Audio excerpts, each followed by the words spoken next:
Hello everyone, welcome back to my channel. আজকে আমরা আলোচনা করব ক্যালকাটা ইউনিভার্সিটি যারা সোশিওলজি জেনারেল রয়েছে তাদের 5th সেমিস্টারের পরীক্ষা খুব বেশি সময় নেই। আমরা লাস্ট মুহূর্তে একটা সাজেশন দিচ্ছি, তোমরা এই সাজেশনের উপর বেস করে প্রিপারেশন নিতে পারো। দেখো, পেপার ডিএসসি 1 আজকে আমরা আলোচনা করব। তোমরা অনেকেই ডিএসসি A1 নিয়েছো, আবার অনেকে ডিএসসি A2ও নিয়েছো।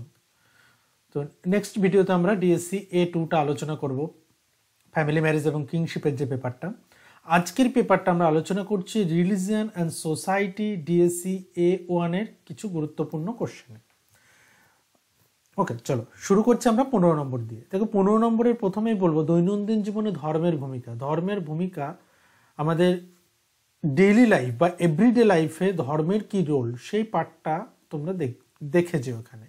কারণ এই পার্টটা ধর্মের ভূমিকা বা ধর্মের কার্যাবলী আলাদাভাবে দিতে পারে, কিন্তু আমি বেশি গুরুত্বপূর্ণ বলে মনে করছি দৈনন্দিন জীবনে ধর্মের ভূমিকা।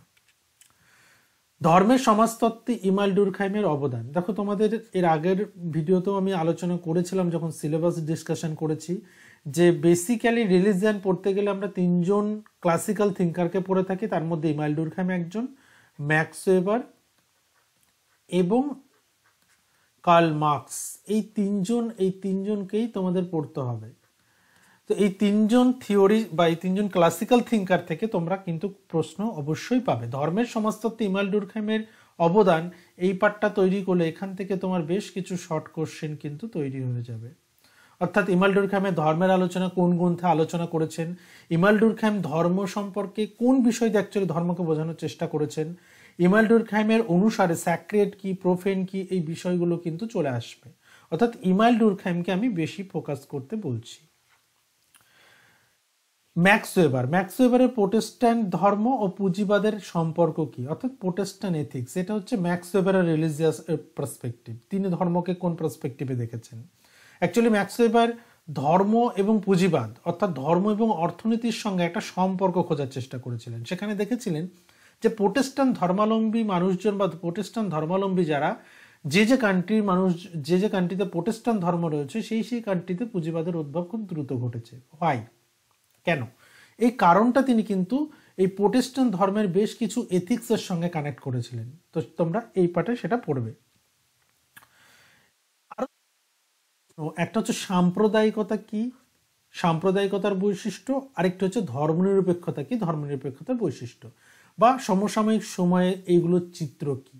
এই দুটো পার্ট থেকে আমি একটা প্রশ্ন তোমাদের, তো এই দুটো পার্ট থেকে তোমরা একটা প্রশ্ন কমন পাবে। ওকে, এবং এটা কিন্তু অনেক সময় তোমরা টিকাতেও কিন্তু পেতে পারো, টিকা হিসেবেও কিন্তু দিয়ে দিতে পারে।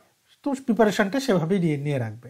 সাম্প্রদায়িকতা কি, টিকা বা সাম্প্রদায়িকতার বৈশিষ্ট্য যখন 15 নম্বর আসবে তখন একটা বড় করে লিখতে হবে। এছাড়া সাম্প্রদায়িকতা থেকে আরো বেশ কিছু প্রশ্ন কিছু অ্যাঙ্গেল থেকে আসতে পারে, আমি সেটাও নিচে আলোচনা করেছি। চলো এবার আসছে 5 নম্বরে ধর্মের অর্থ ও পরিধি সম্পর্কে আলোচনা করো। এটা দেখো, অর্থ আর পরিধি একসঙ্গে দিলে অনেক সময় কিন্তু 15 মার্কসেও দিতে পারে।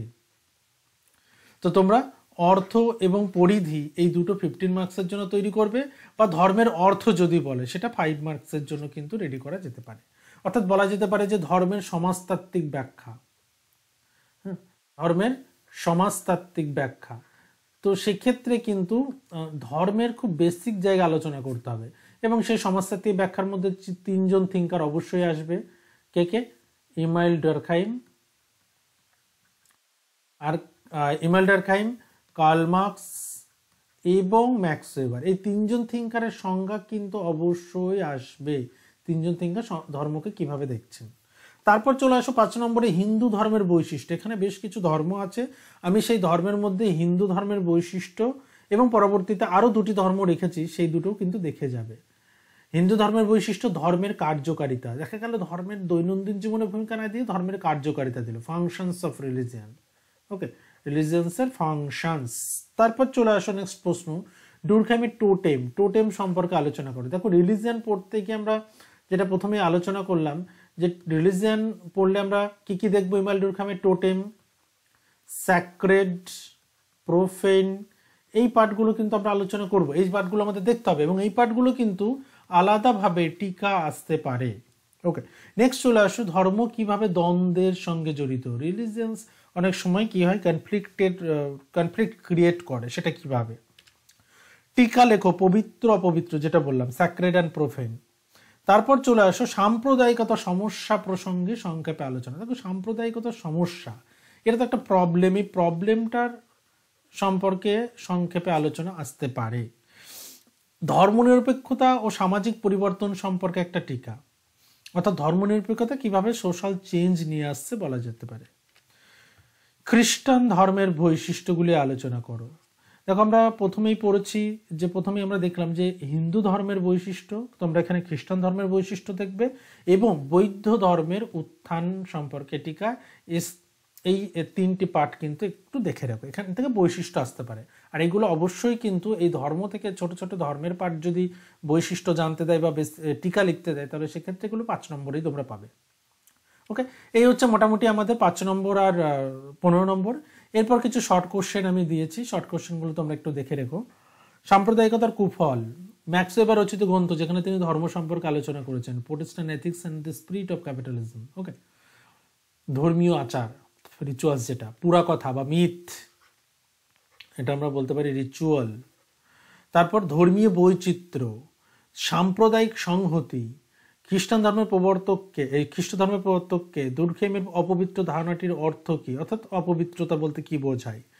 দুর্খেমের ধর্ম সম্পর্কে গবেষণা কোন দেশের কোন জনজাতির মধ্যে উল্লেখ আছে।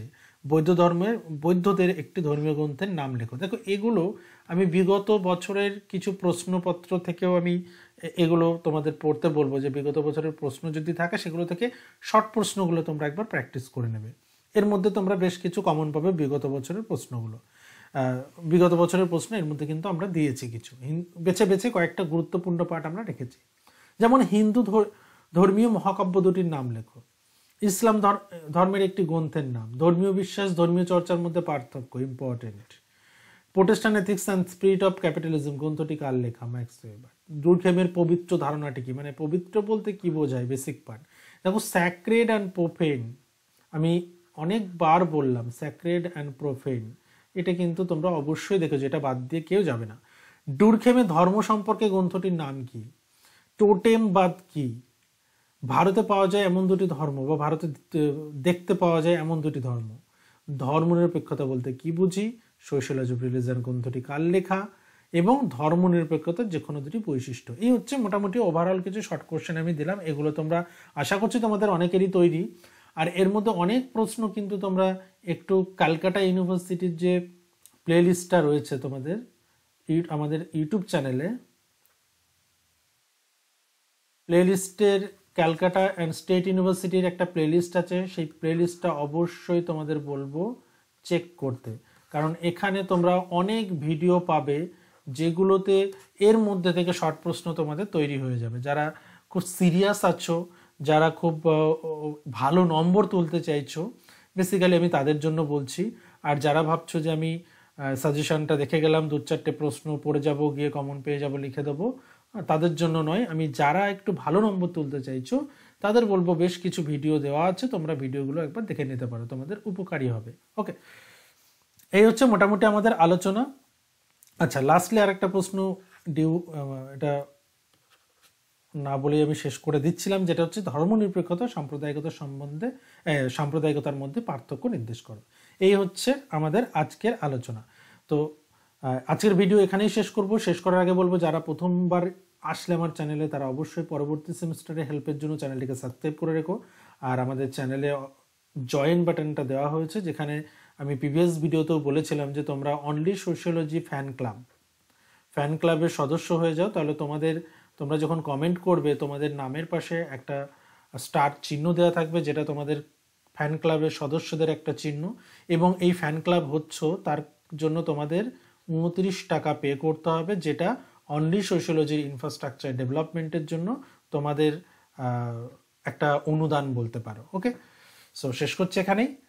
খুব শীঘ্রই দেখা হচ্ছে নেক্সট ভিডিওতে। আর এর মধ্যে থেকে তোমাদের কোনো প্রশ্নের শর্ট প্রশ্ন যদি প্রয়োজন হয় কমেন্ট বক্সে জানিও, আমি পরবর্তী ভিডিওতে অবশ্যই বলে দেওয়ার চেষ্টা করব।